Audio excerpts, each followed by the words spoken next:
നമസ്കാരം. Right story ന്യൂസിലേക്ക് ഏവർക്കും സ്വാഗതം. ഒരു സുപ്രധാന ദിവസം തന്നെയാണ്. മലയാള സിനിമയുടെ നെഞ്ചത്ത് വീണ്ടും ബോംബ് പൊട്ടിയിരിക്കുന്നു. പ്രിയപ്പെട്ടതായിരുന്ന നടൻ മുകേഷും ജനപ്രിയനായ MLA മുകേഷും ഒരാൾ തന്നെ അദ്ദേഹം ഇന്ന് അറസ്റ്റ് ചെയ്യപ്പെട്ടിരിക്കുകയാണ്.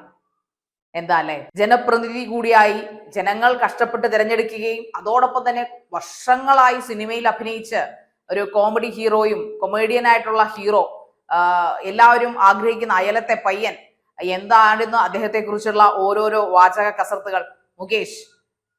അതോടൊപ്പം തന്നെ സ്ത്രീ പീഡന കേസിൽ ഒരു പ്രമുഖ നടൻ അറസ്റ്റിലായപ്പോൾ അതിജീവിതയ്ക്കൊപ്പം നിൽക്കാതെ അറസ്റ്റ്, അതായത് ആരോപണ വിധേയനാകുകയും കുറ്റം ചെയ്തെന്ന് ബോധ്യപ്പെട്ട് ജയിലിൽ പോവുകയും ഏതാണ്ട് 83 ദിവസത്തോളം ജയിലിൽ കഴിയുകയും ചെയ്ത ആ പ്രമുഖ നടനോടൊപ്പം നിന്ന് ഘോരഘോരം പ്രസംഗിച്ച ആളാണ് മുകേഷ്. ഞങ്ങൾ എല്ലായ്പ്പോഴും ആ പഴയ വീഡിയോ ക്ലിപ്സ് എടുത്ത് നോക്കിക്കഴിഞ്ഞാൽ പ്രേക്ഷകർക്ക് കാണാൻ സാധിക്കും. നിങ്ങൾ കുറ്റപ്പെടുത്തണ്ട, ഇനി എന്ത് സംഭവിച്ചാലും ഞങ്ങൾ ഇദ്ദേഹത്തോടൊപ്പം ഉണ്ടാകുമെന്ന അദ്ദേഹത്തിന്റെ ഒരു പ്രസംഗം, ഒരു വാക്ക് അവിടെ നമുക്ക് കേൾക്കാൻ സാധിക്കും. അതും അമ്മയുടെ ഒരു മീറ്റിംഗിലാണ് 2017 ഘോരഘോരം പുള്ളി പ്രസംഗിച്ചത്. അദ്ദേഹം പിന്നീട് MLA ആയി മാറി. അദ്ദേഹം സിനിമയിൽ ഉണ്ടായിരുന്ന കാലത്ത് ജനപ്രിയ നടൻ തന്നെയാണ്. ഏറ്റവും ലേറ്റസ്റ്റ് ആയിട്ട് വരെ അഭിനയിക്കുകയും ചെയ്തു. പക്ഷെ ഹേമ കമ്മീഷൻ റിപ്പോർട്ട് ഇറങ്ങിയതിന് ശേഷമുണ്ടായ കാര്യങ്ങളെല്ലാം തലകീഴ് മറിയുകയാണ് ചെയ്തത്. 10 വർഷം മുമ്പ് അല്ലെങ്കിൽ 12 വർഷം മുമ്പ് അദ്ദേഹം പീഡിപ്പിച്ച ഒരു ഇര വന്ന് തുറന്നു പറഞ്ഞു. ഇനിയെങ്കിലും തുറന്നു പറഞ്ഞില്ലെങ്കിൽ ഒരു പക്ഷെ ഇതൊന്നും പറയാതെ തന്നെ അവർ ചിലപ്പോൾ മരിച്ചു പോകുന്ന ഭീതി അവർക്കുണ്ടായിരുന്നിരിക്കാം. അവരെന്തായാലും മുകേഷിന്റെ അറസ്റ്റിൽ വളരെ സന്തോഷം പ്രകടിപ്പിച്ചിട്ടുണ്ട് മാധ്യമപ്രവർത്തകരോട്. അതോടൊപ്പം തന്നെ SITയോട് ഒരുപാട് നന്ദി പറഞ്ഞിട്ടുണ്ട്. അതുമാത്രമല്ല, മുകേഷിന് ഒരു ആനുകൂല്യം കിട്ടിയെന്ന് വെച്ച് കഴിഞ്ഞാൽ മുൻകൂർ ജാമ്യം അദ്ദേഹത്തിന് കിട്ടിയിരുന്നു. ഒരു പക്ഷേ MLA എന്ന ആനുകൂല്യം കൊണ്ടാണോ എന്നറിയില്ല. പക്ഷെ എന്തായാലും 3 മണിക്കൂറോളം SIT അദ്ദേഹത്തെ ചോദ്യം ചെയ്ത് അറസ്റ്റ് രേഖപ്പെടുത്തിയായിരുന്നു. മുൻകൂർ ജാമ്യം നേരത്തെ അപേക്ഷിച്ചതുകൊണ്ട് അദ്ദേഹത്തിന് മുൻകൂർ ജാമ്യം കിട്ടിയതാണെന്നാണ് ഊഹം വയ്ക്കുന്നത്. കാരണം വേറൊന്നുമല്ല, സിദ്ദിഖിന് ഹൈക്കോടതി മുൻകൂർ ജാമ്യം നിഷേധിക്കുകയും അദ്ദേഹം ഒളിവിൽ പോവുകയാണ് ചെയ്തിരിക്കുന്നത്. അദ്ദേഹത്തിന്റെ കൊച്ചിയിലെ 2 വീടിലും SIT സംഘം അന്വേഷിച്ചിരുന്നു. അവിടെ 2ലും ആളില്ല. ഇപ്പൊ എന്തായാലും അദ്ദേഹം താമസിക്കാൻ സാധ്യതയുള്ള ഹോട്ടലിലേക്കും ഒക്കെ പോയിക്കൊണ്ടിരിക്കുകയാണ്. അതിൽ നിന്ന് നമുക്ക് മനസ്സിലാക്കാൻ സാധിക്കുന്നത് നമ്മുടെ പോലീസ് സംഘം അല്ലെങ്കിൽ പോലീസ് സേന ആളും തരവും നോക്കാതെ തന്നെ നടപടിയെടുത്തു തുടങ്ങി. നടപടി എടുക്കാതെ രക്ഷയില്ല. SIT കളത്തിൽ ഇറങ്ങിയതോടുകൂടി തന്നെ നമ്മുടെ മറ്റൊരു വാർത്തയിൽ പറഞ്ഞിരുന്നു, ഇനി പല ആൾക്കാരുടെയും തലകൾ ജയിലിൽ കിടന്ന് ഉരുളും. ചിലവര് തഴപ്പായിൽ കിടന്ന് ഉറങ്ങേണ്ടി വരുന്ന ഒരു അവസ്ഥയിലേക്കാണ് കാര്യങ്ങൾ പോകുന്നത്. പ്രമുഖ പല നടന്മാരും, നമ്മൾ പ്രതീക്ഷിക്കാത്ത പേരുകളാണ് ഇരകളെല്ലാം വന്ന് പലരുടെയും പേരുകൾ പറഞ്ഞത്. യുവനടന്മാരുടെ പേരുകൾ പറഞ്ഞിരുന്നു. അതിൽ സിദ്ദിഖിന്റെയും മുകേഷിന്റെയും പേരുകൾ പറഞ്ഞു. സിദ്ദിഖ് ഈ അമ്മയുടെ ജനറൽ ബോഡി മീറ്റിംഗ് കഴിഞ്ഞ് വന്നിട്ടൊരു വലിയ അഭിനയം തന്നെ നടത്തിയിരുന്നു. അദ്ദേഹത്തിന്റെ ഒരു പുസ്തകം ഇറങ്ങിയിരുന്നു, അഭിനയമില്ലാതെ എന്ന ഒരു പുസ്തകം. അദ്ദേഹത്തിന്റെ പേര്, ആ പുസ്തകത്തിന്റെ പേര് അങ്ങനെയാണെന്നാണ് എന്റെ ഓർമ്മ. പക്ഷേ ആ അഭിനയം ഇല്ലാതെ എന്ന് പറയുമ്പോൾ ആ പുസ്തകത്തിലും ചിലപ്പോൾ പക്ഷെ അദ്ദേഹം മുഴുവൻ കള്ളങ്ങളുമായിരിക്കും എഴുതി വെച്ചിട്ടുണ്ടാവുക. അതുകൊണ്ടാണല്ലോ പീഡന കേസിൽ ഹൈക്കോടതി പോലും തള്ളി, ഇനി സുപ്രീം കോടതിയിൽ വേണം അപ്പീൽ നൽകാനായിട്ട്. എന്തായാലും അദ്ദേഹത്തെ അറസ്റ്റ് ചെയ്യുമെന്ന കാര്യത്തിൽ ഉറപ്പാണ്. കാരണം മുൻകൂർ ജാമ്യാപേക്ഷ തള്ളിയത് കൊണ്ട് തന്നെ തലനാരിഴയ്ക്ക് മുകേഷ് രക്ഷപ്പെട്ടെന്ന് വേണമെങ്കിൽ പറയാം. എന്തായാലും അറസ്റ്റ് രേഖപ്പെടുത്തി അദ്ദേഹം മുൻകൂർ ജാമ്യത്തിൽ പുറത്തിറങ്ങി. വൈദ്യപരിശോധന നടന്നുകൊണ്ടിരിക്കുന്നു. അതിനുശേഷം ജാമ്യത്തിൽ ഇറങ്ങിയെന്ന് തന്നെയാണ് അറിയാൻ സാധിക്കുന്നത്. എന്തായാലും MLA ആയ അദ്ദേഹം ആദ്യം എല്ലാം നിഷേധിച്ചു. പക്ഷേ പിന്നീട് മാധ്യമങ്ങളോടൊന്നും തന്നെ പറയാൻ കൂട്ടാക്കിയിരുന്നില്ല. ഇദ്ദേഹത്തിനെതിരെ പരാതി കൊടുത്ത ഇര പറയുന്നത്, ഇപ്പോൾ എന്തായാലും SITയിൽ എനിക്ക് വിശ്വാസമുണ്ട്, പോലീസിൽ വിശ്വാസമുണ്ട്. ഇനിയെങ്കിലും പെൺകുട്ടികൾക്ക് ഭയമില്ലാതെ, അത് സിനിമയിലായാലും മറ്റേത് തൊഴിൽ മേഖലയിലായാലും തങ്ങളുടെ സ്വപ്നങ്ങൾ തേടി പോകാം. ആരുടെയും കിടപ്പറ പങ്കിടേണ്ടി വരില്ല. അല്ലെങ്കിൽ തന്റെ ശരീരം കൊത്തിക്കീറാൻ നിൽക്കുന്ന നരാധമന്മാരെ പേടിക്കണ്ട.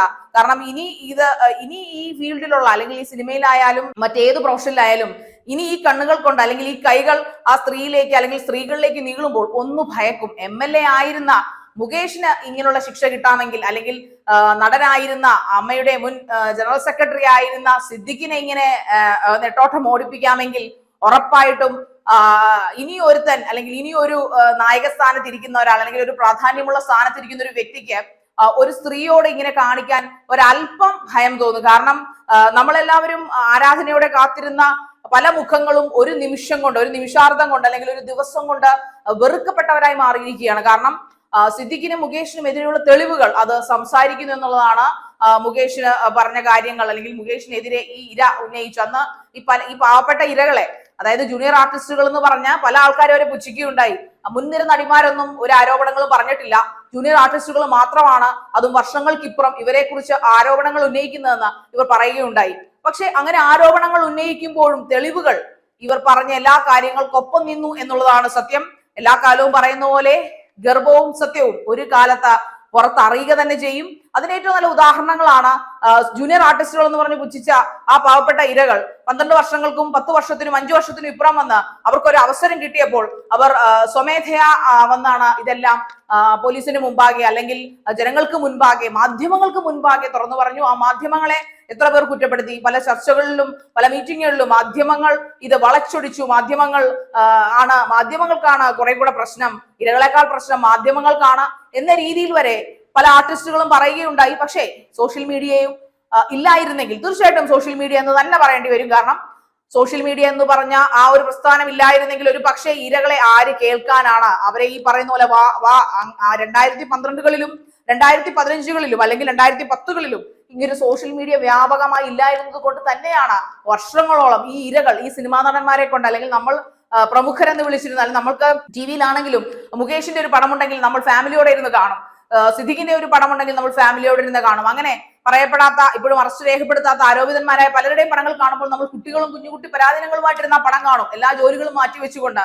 അങ്ങനെയുള്ള നടന്മാരിൽ നിന്ന് ഇത്തരത്തിലുള്ള ഒരു സമീപനം ഒരിക്കലും ഒരു പക്ഷേ ഈ അഭിനയിക്കാൻ ചെന്ന ഇരകൾ പ്രതീക്ഷിച്ചിട്ടുണ്ടാവില്ല. ആ ഒരു ഷോക്കിൽ പിന്നെ അവർ പറഞ്ഞ ഒരുപാട് കാരണങ്ങൾ അതിനകത്തുണ്ട്.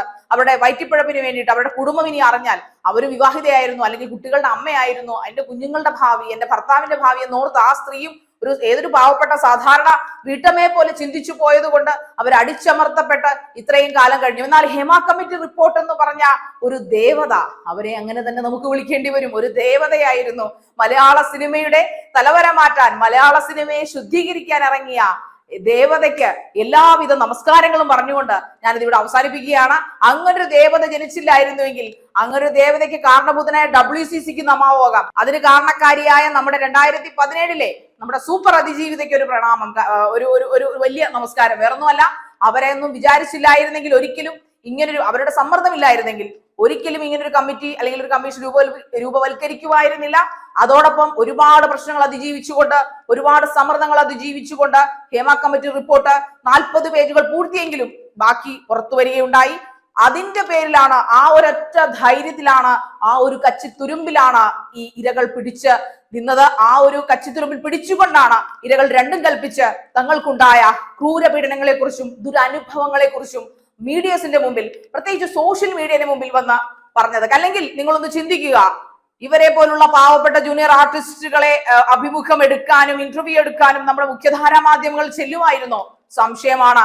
ഇന്ന് സോഷ്യൽ മീഡിയ വ്യാപകമായത് കൊണ്ട് മാത്രമാണ് ഇതുപോലുള്ള ഇരകൾക്ക് ഇങ്ങനെയുള്ള കാര്യങ്ങൾ ലൈവിൽ വന്ന് പറയാനും അത് മുഖവിലക്കെടുക്കാനും SIT പോലുള്ള സൂപ്പർ പവർ ടീമിനെ ഇതിന്റെ അന്വേഷണത്തിന്റെ ഭാഗമാക്കാനും പ്രമുഖന്മാരുടെ MLA എന്ന സ്ഥാനത്തിരുന്നാലും MP എന്ന സ്ഥാനത്തിരുന്നാലും ഇനി പ്രസിഡന്റ് എന്ന സ്ഥാനത്തിരുന്നാലും ഇവരൊക്കെ ഇങ്ങനെയുള്ള വൃത്തികേടുകൾ കാണിച്ചാൽ അറസ്റ്റിലാകുമെന്ന കാര്യത്തിൽ ഒരു സംശയവുമില്ല എന്ന ഏറ്റവും നല്ല ഉദാഹരണമാണ് മുകേഷിന്റെ ഇന്നത്തെ അറസ്റ്റ്. ഇനി ആ ഇര പറഞ്ഞതുപോലെ, മുകേഷിനെതിരെ ആരോപണം ഉന്നയിച്ച ആ ഇര പറഞ്ഞതുപോലെ, ഇനിയുള്ള പെൺകുട്ടികൾ അവരുടെ സ്വപ്നങ്ങൾ സന്തോഷപൂർവ്വം കാണട്ടെ. ആ സ്വപ്നങ്ങൾ ധൈര്യപൂർവ്വം പിന്തുടർന്ന് ഏത് ഫീൽഡിലായാലും ചെന്നെത്തി ആ കരിയറിൽ മിന്നിത്തിളങ്ങാൻ അവർക്ക് സാധിക്കട്ടെ എന്ന് നമുക്ക് ആശംസിക്കാം. നന്ദി.